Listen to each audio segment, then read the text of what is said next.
Enabling automatic call answering on Android can be useful if you want hands-free convenience, especially while driving, cooking, or working. The exact menu names may vary slightly depending on your phone brand Samsung, but the general process is similar. First of all, open the default phone app.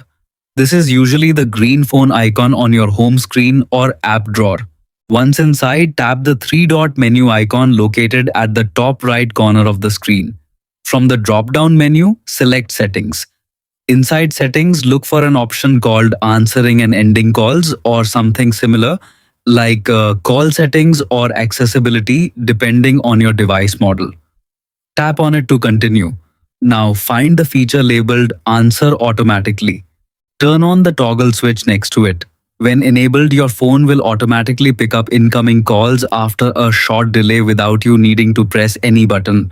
You can also customize the delay time by tapping directly on the Answer Automatically option. Choose a preferred delay such as 2, 5, or 10 seconds, or set a custom duration that suits your needs.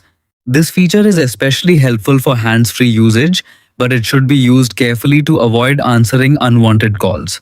Always make sure you keep your phone secure and review your call settings regularly, as different Android versions may place this feature under accessibility or advanced settings depending on the manufacturer's software customization and updates over time across devices, and updates accordingly to available.